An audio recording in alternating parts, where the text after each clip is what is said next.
ओम श्री गणेशाय नमः। ओम नमो भगवते वासुदेवाय। हरे कृष्णा कृष्ण कृष्णा हरे हरे, हरे राम राम राम हरे हरे। तव्हां सभिनी हरि भक्तन के नमस्ते।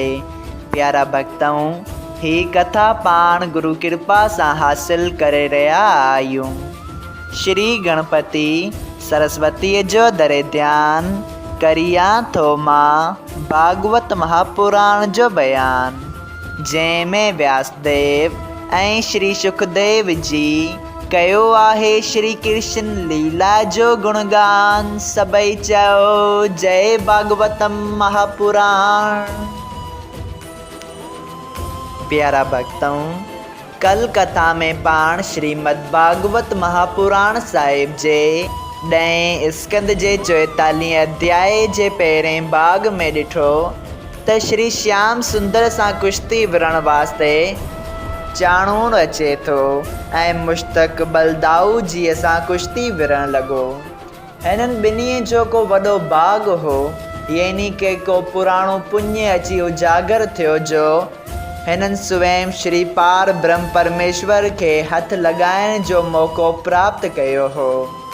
अहिड़ा ही भाग्यवान शल ऐं तोशल आहिनि जेके पिणु हिननि खां पोइ श्री श्याम सुंदर ऐं बलदाऊ जी जे हथां मृत्यु के प्राप्त थियनि था। सबई चओ जय श्री कृष्णा।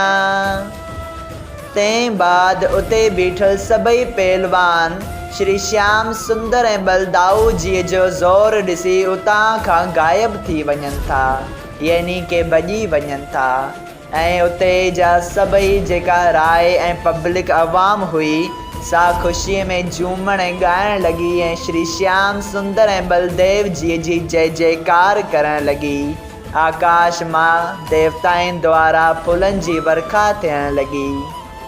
सबई चओ जय श्री कृष्णा।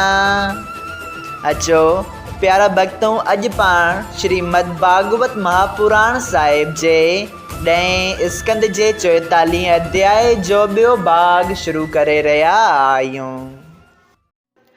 श्री सुखदेव जी महाराज चवनि था त हे राजा परीक्षित, उन वक़्तु राजा कंस चाणूर ऐं ॿियनि पहलवाननि जे मारिजी वञण करे ॾाढो उदास थी मथुरा वासियुनि खे चवणु लॻो, तव्हां श्री कृष्ण जी जीत थियण ते ख़ुशि थी बाजा वॼायो था।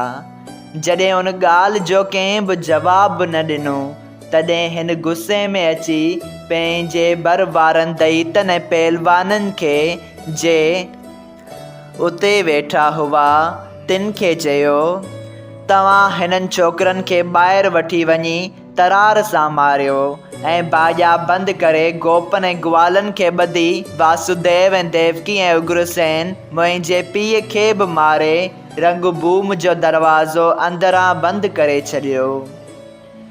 इहा ॻाल्हि ॿुधी जॾहिं उन्हनि पंहिंजे मयाननि मां तलवारूं ऐं तरारूं खणी श्याम ऐं बलराम खे वञी घेरियो, तॾहिं ॿिन्ही भाइरनि हिकिड़े ई साअत में केतिरनि ई दैतनि ऐं पहलवाननि खे नास करे छॾियो। ऐं दैत त श्री कृष्ण भॻवान जे तेज ऐं प्रताप खां डिॼी पंहिंजा प्राण बचाए ईअं भॻा जहिड़ी तरह सुबुह जो सूरज निकिरण सां तारा गायब थी वेंदा आहिनि। वासुदेव ऐं देवकीअ जॾहिं श्री श्याम सुंदर ऐं बलदाऊ जी जे कुश्ती विरण वास्ते ॿुधो, तॾहिं हू ॿई परमेश्वर खां कल्याण वास्ते आराधना करण लॻा।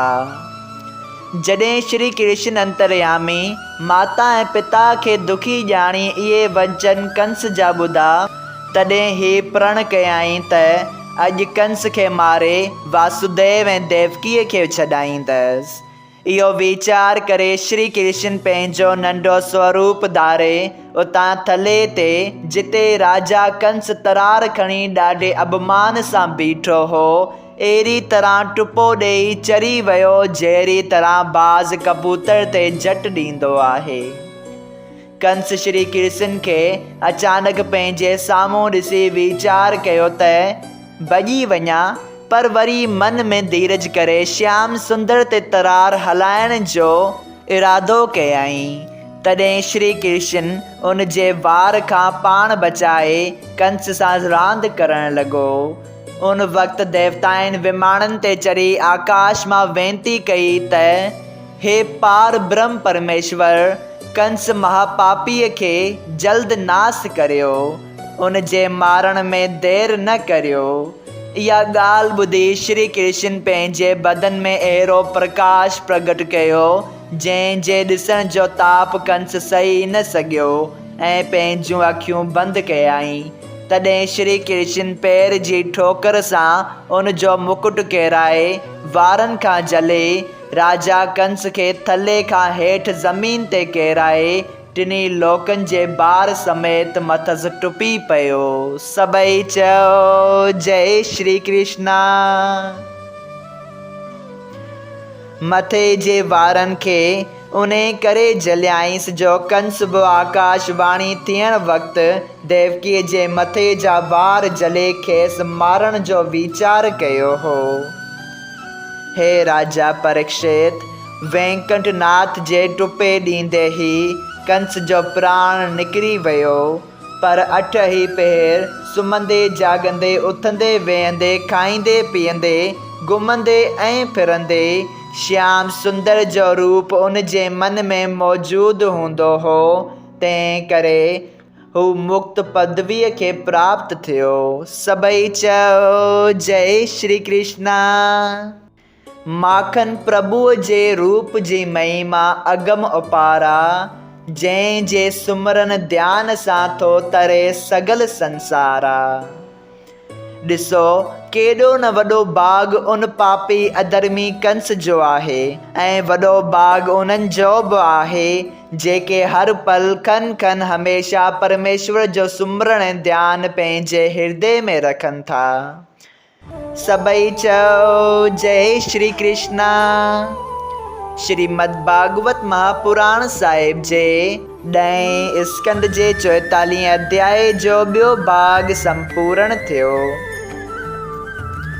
अगरि तव्हां सभिनी हरि भक्तनि खे हिन कथा मां लाभ हासिल थियो हुजे त कृपया हिन कथा खे ॿियनि हरि भक्तनि सां शेयर कजो त उन्हनि जो बि भलो थिए ऐं तव्हांजो बि भलो थिए। सभई चयो जय सिया राम। राधे राधे।